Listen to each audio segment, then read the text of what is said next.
The Vampire's Husband, Chapter 4, Part 6. There were many gardens here. Like everything else in the castle, they were magnificent, and it seems completely endless. The flowers that grew here were amazing in their variety. Jack had never seen anything like this before. He was quite good at gardening and had his own small garden at home, which many in the village admired, but compared to what he was seeing now, his creation was just a puddle next to the ocean. He wanted to know where the garden would eventually end, and he wandered around in it for about 3.5 hours, but he could not find a way out, although he was sure that he had not crossed the same places twice. The way back seemed to him much shorter, although it also took a lot of time.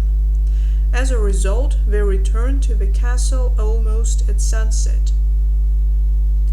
Throughout the belated dinner, he remained in an unusual thoughtfulness, even in some kind of slight drowsiness, completely unusual for him, and upon returning to the room, he froze on the threshold, puzzled by his own strange condition, after which he went out again and closed the door behind him. By this time it was already dark outside, and that made the lush corridors of the castle seem even gloomier.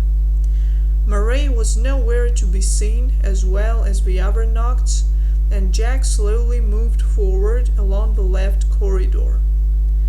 Thanks to the bright orange lamps hanging everywhere on the walls, the lighting here was excellent, and yet the atmosphere was very different from what it was during the daytime, although Jack did not immediately realize it.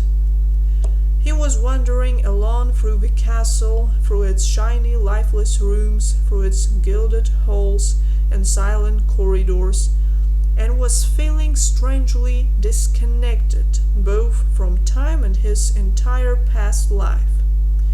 It seemed as if someone had stolen all thoughts from his head, so that for a while he was like a sleepwalker, moving but not aware of anything.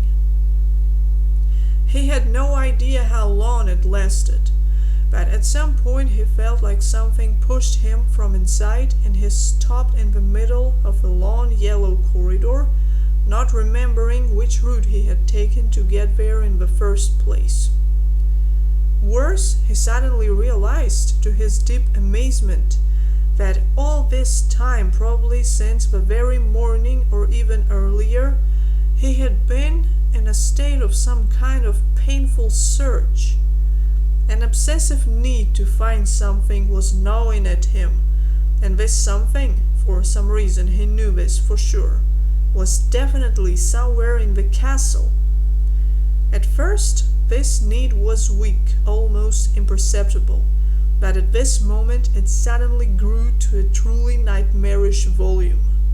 The volume made Jack feel sick, but it was not about physical sensations. The problem was in his emotional state. One day, when he was about 14 years old and he was working as usual in the field, a maid came running from the house and told him that Herbert had been attacked by an angry bull. Jack did not listen to her to the end. He rushed home in horror to find out with relief that Herbert got off relatively lightly, with 3 broken ribs and a broken leg. The story ended well, but the fear that he experienced while running to the village, not knowing what was waiting for him, was probably the most terrible feeling of all he had ever experienced in his life. And what he felt now in this mysterious castle that was so alien to him was akin to that cruel feeling. The certainty that he must urgently find something and save someone was so strong that his mind almost melted from tension. But he did not have a single clue. He had no idea where this powerful sensation came from, a sensation that was already beginning to drive him crazy.